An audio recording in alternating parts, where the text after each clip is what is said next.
ለቤተ ክርስቲያንም ዋናው ነገር የእግዚአብሔር ቃል ነው የእግዚአብሔር ቃል ነው ባደራ የተሰጠው ቤተ ክርስቲያን የምትሄድበትን አቅጣጫ የሚወስነው የእግዚአብሔር ቃል ነው at the pulpit goes so goes the church ይባላል ፑልፒቱ በሄደበት ቤተ ክርስቲያን ትሄዳለች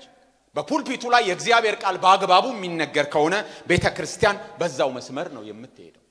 ተሐድሶ ወደ ቤተ ክርስቲያን የመጣበት ምክንያት እነ ሉተር ምን ስላሉ ነው የእግዚአብሔር ቃል ዋና ነገር ነው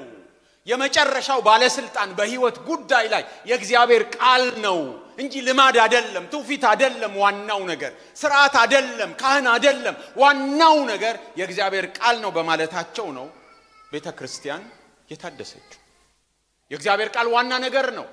በወንጌላውያን አብያተ ክርስቲያናት ፑልፒቱ ወይም ምስባኩ መሃል ላይ የሚሆንበት ምክንያት የእግዚአብሔር ቃል ማዕከል ስለሆነ ነው በሌሎች የክርስትና ብራንቾች እንደዚህ አይደለም በተሐድሶ ምክንያት ነው በወንጌላውያን ወይም በፕሮቴስታንት ቸርቾች ፑልፒቱ መሃል ላይ የሚሆነው የእግዚአብሔር ቃል ማዕከል ነው ስለተባለ ነው ቤተ ክርስቲያን የምትሄደው ፑልፒቱ ወደ ሄደበት አቅጣጫ የእግዚአብሔር ቃል ከጎደለ አደገኛ ሁኔታ ነው የሚፈጠረው በአሞጽ 8 ላይ ነብዩ እንደዚህ ይላል አሞጽ 8 ከቁጥር 11 እስከ 13 እነሆ በመንደር ላይ ራብን የምሰድበት ዘመን ይመጣል ይላል ጌታ እግዚአብሔር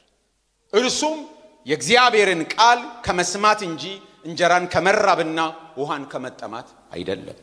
ከባህርም እስከ ባህር ድረስ ከሰሜንም እስከ ምስራቅ ድረስ ይቀበዘበዛሉ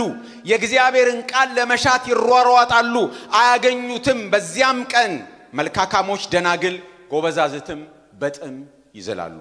የእግዚአብሔር ቃል መራብ ምን እንደሚያመጣ ነው የሚናገሩ ይዘላሉ ይደክማሉ ይሄ ባይናችን ፊት እየተፈጸመ አይደለም የእግዚአብሔር ቃል በቤተ ክርስቲያን ካለመነገሩ የተነሳ ብዙዎች ይያዛሉ ያለበት ሁኔታ አይደለም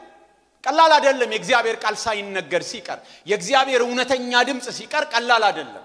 ማርቲን ሉተር እግዚአብሔር ሆይ ዝም አትበለን ቢያስፈልግ ርገመን ብቻ ዝም አትበለን ብሎ የተናገረው ለዚህ ይመስለኛል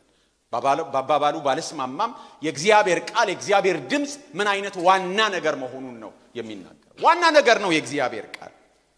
ሰው በእግዚአብሔር ቃል ጭምር ነው የሚኖረው ይሄን እንዲማሩለት ህዝቡ እግዚአብሔር ምን ያህል እንደጨከነ በዘዳግም ምዕራፍ 8 ቁጥር 3 ላይ ማየት እንችላለን ዘዳግም ምዕራፍ 8 ቁጥር 3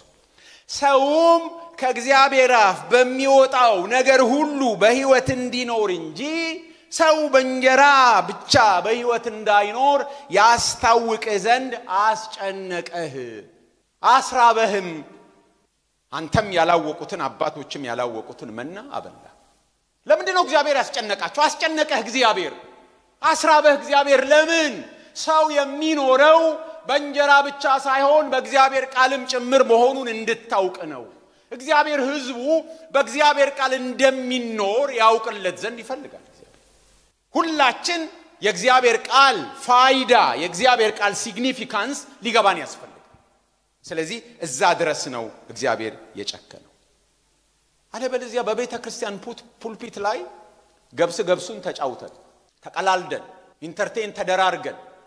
በፑልፒታችን ላይ ስልክ ቁጥርና ስም አብሪቬሽን እየተነገረ በዚህ ሁኔታ ከቀጠልን ፑልፒቱ ወደሚሄድበት ቤተ ክርስቲያን ትሄዳለች በፑልፒቱ ላይ አሽሙር